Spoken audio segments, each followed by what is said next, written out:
एक भक्त हुए हैं श्री हरिदास जी महाराज, हम सभी जानते हैं। अब से करीब 500-600 वर्ष पूर्व उनका जन्म राजपुर में हुआ था। 25 वर्ष के हुए तो वो श्री धाम वृंदावन आ गए। बचपन से ही भगवान का भजन करना, कभी किसी खेल कूद में कोई रुचि उन्होंने नहीं दिखाई। बहुत संक्षेप में जाएंगे, उनकी पूरी कथा को नहीं सुनना है, बस एक कथा जो बहुत प्यारी है। निधि वन में साधना का स्थान बनाया। अब साधना ऐसी कि कई शिष्य बने हुए थे उनके।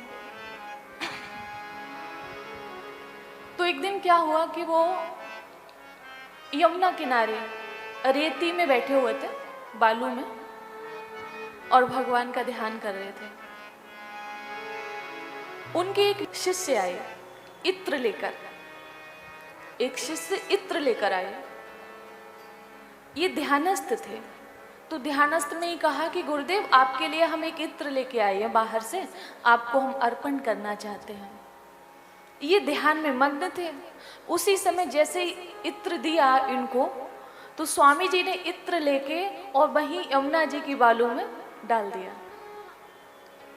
अब जो कोई उपहार देगा और उसका उपहार ऐसे कोई मिला दे तो उसे अच्छा तो नहीं लगेगा, लेकिन गुरु है, कह क्या सकते हैं। उसी समय उनको लगा कि गुरुजी ध्यान में हैं, इत्र को भी बालू में डाल दिया। अब हम ऐसा करते हैं कि बिहारी जी का दर्शन करने जा रहे हैं, दर्शन करने के बाद ही गुरुजी से बात करेंगे, तब तक हो सकता है कि साधना का टाइम पूरा हो जाए। अब बिहारी जी के मंदिर में गए, तो जो इत्र उन्होंने स्वामी जी को दिया था, जो उन्होंने बालू में डाल दिया, मंदिर में प्रवेश करते ही उसी इत्र से पूरा मंदिर सुगंधित। अब जो स्वामी जी के शिष्य थे वो चक्कर में पड़ गए कि अभी अभी ये मैंने स्वामी जी को दिया था और उन्होंने बालू में डाल दिया, और वो खुशबू इस मंदिर में कहां से आई। दर्शन किया और आनंद फानन में पहुंचे स्वामी जी के पास, और लिखा तो यहां तक है कि उस इत्र से बिहारी जी का पूरा जो ये पीतांबर था भीगा हुआ था। लिखा तो यहां तक है। ऐसी विलक्षण खुशबू। पहुंचे, चरणों में दंडवत प्रणाम किया और कहा, गुरुदेव मैंने आपको इत्र अर्पण किया था। बोले हाँ किया था। बोले स्वामी जी लेकिन वो तो आपने बालू में डाल दिया। बोले हाँ डाल दिया।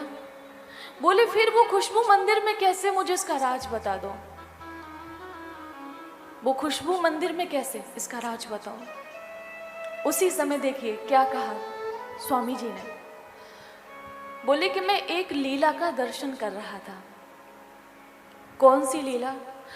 बसंत ऋतु थी उस समय, बसंत ऋतु, होली का समय था। बोले प्रिया और प्रीतम होली खेल रहे थे सखियों के साथ में, कृष्ण भगवान और राधा जी।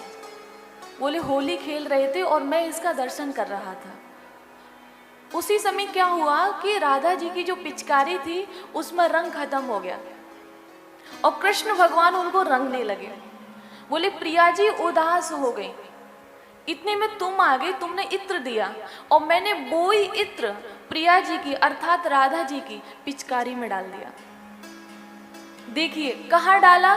बालू में, और वो गया कहाँ? पिचकारी में। और बोले जैसे ही वो मैंने इत्र डाला और राधा जी ने वो पिचकारी कृष्ण भगवान के ऊपर घुमा दी, पूरा पीतांबर उनका भीग गया। बोले उसी से, उसी की खुशबू तुम्हें अभी बिहारी जी के मंदिर में मिली है।